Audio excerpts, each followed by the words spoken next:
Hey everybody, it's Charles, your hobby hero, and we have got our second copy of Amazing Spider-Man 129 back from CGC today that we cleaned and pressed here on the channel. Before we get into that though, make sure you hit that subscribe button down in the bottom corner. I do appreciate it. Put out regular content about the hobbies that I love the most. Now I will go ahead and link the video up here of the original video where we cleaned and pressed this particular book. Full disclosure, I have already recorded this video once while I was sick, went back to watch it during editing, and absolutely looked like death. So I'm going back over and re-recording this video. So I have seen the grade on the book, but that does give me a little bit more insight into some of the stuff that happened with it anyways, and why I may consider this book a failure, even despite the results that we got. So for those of you guys who are not aware, this book started out as a CBCS 4.0 with off-white to white pages. A lot of issues with this book. I won't go through every detail that was wrong with the book. You can go watch the video and see a comprehensive guide to what was wrong with it, the improvements that we made, really good before and after pictures, all that stuff that was on there. So without further ado, I'm going to show you the grade on the book. We got right here in the Universal Blue Label CGC 6.0 off-white to white pages. And I know what you're saying, this is a 4-point grade bump, approximately $900 in value added to this book through just pressing, cleaning, and then resubmitting.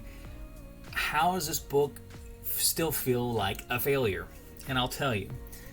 First and foremost, if you go back and watch that video, I think I had my original grade in that video that I anticipated this book to get a 7.0. So coming 2 grades below where my expectations were at is pretty far off the mark from where we were looking at, which is an equivalent of about a $500 difference in fair market value. So that's a big difference. Even though $900 is still, profit to be made on that grade book, definitely would have preferred to have it in the $1,400 range. Second is the off-white to white pages did not get upgraded. Now that is really devastating for this one because we spent almost 50 hours of treatment getting these pages whitened from the previous off-white to white grade. I checked them with the OWL card that I use, and it was honestly wider than the pages of the 9.0 white page copy that I have of this book. So, and I'll toss a picture of the before and after of the pages here that you can see like how big of a difference the page color was, and we still didn't get a bump from the off-white to white pages that were on there. Another thing is looking at the grader's notes, which I will pop up here for you guys too. Most of the stuff I knew was going to be on there, but that top one there, the fact that they still got the water stain on the back cover was really surprising for 2 reasons. One, I know where the water stain was at. I can look at the book in the slab and know exactly where it is, and I can't see the water stain. I don't know if I can, I definitely don't think it'll be visible here, but I mean, it's right here in this top corner. A pretty big water stain down there as well. So it's definitely not visible from the outside. Now I'm not going to crack this open to see if possibly there was more visible on the inside, but there's certainly not enough there that I can't figure out how somebody caught it if they didn't know what they were looking for. And if they saw it, they obviously could tell that the cover was cleaned, but we still have a universal blue label without a note for the cover being clean. So that was surprising to me that it was caught and that they didn't penalize me more by having that note in there about the cover being clean. Now I'm fine with that note not being on there, obviously, but it's just as surprising that whatever trace was enough on there for them to figure out where that stain was at, that they were still able to denote that. So it puts me in an awkward spot because I know that there's an approvable spot on the book that we could possibly do another grade bump, but unfortunately, like, it would really have to be like a guaranteed 7.0 to make it worth submitting a second time. You're talking about $120 in grading fees plus shipping plus the time that I have to put into treating the book again. Obviously, if there were the added risk of damage, I mean, if it came back a 6 again or a 6.5, you'd be looking at a net loss or possibly a break even. And it's really just not worth it. So unfortunately, 6.0 is probably the best this book is ever going to get, which, you know, the perfectionist and the presser in me honestly dislikes. I mean, like I said, it's going to be one of those things where if I see it, I'm going to know, like, this book has something on it that could have been fixed while I had it out, and I failed to do so. Same with the pages. This is something like I know I could whiten them further to push that up the scale further, but I didn't do a whole other treatment on it because I thought that we had done enough on it. So those two areas really just stick out the most as something that's going to bother me. Now, I'm happy that we got the results we did. I'm not going to sit here and act like this book was a complete and total waste of my time. Obviously, I got the 4.0. I got it at a good price.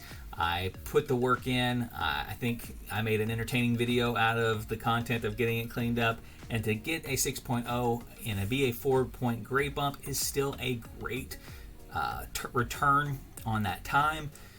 Just obviously, you know, disappointed in the fact that there were still some left on the table. Now, pros for this book, if you have not watched the video, there was a very big bite type mark right here on the front cover of the book. They marked it on the grader's notes, I think, as a scratch on the front cover, so that was really good. It did not break the surface, but I was really concerned on how much that would affect the grade. Just being on the front cover was going to be the big question mark. You know, like, is that the piece that's going to drop it below what I'm used to seeing? The other color breaks, I've submitted a number of books with those types of color breaks. The dog-eared corners, I've submitted books with dog-eared corners. I had a good expectation of what that was going to do for it, and that was the one kind of piece that I was just like, oh, you know, with a chunk missing out of the cover, but not all the way through. How much is that going to affect the grade? And it really didn't affect it a ton. The other thing was on the back cover. I didn't get a single thing on the back cover other than that stain, which is pretty good. If you watched the original video and you saw how rough the back cover was, lots of staining on the back cover, lots of foxing on the back cover.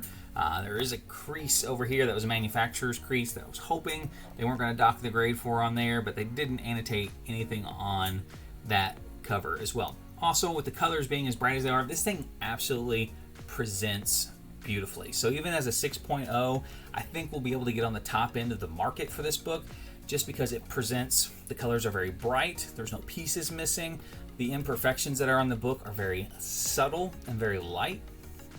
So it's not going to be one of those things where you're like, oh, I recognize that cover, oh, and I see the cover or the corner piece is missing, or I see that big stain on the front, or the big water stain on the back, which is on the notes. But I think it displays very well.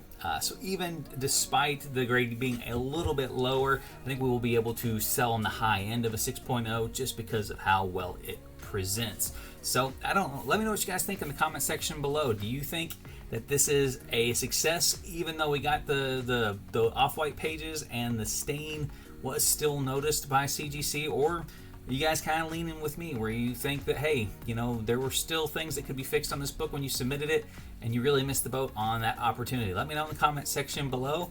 Until next time, guys, Hobby Hero out.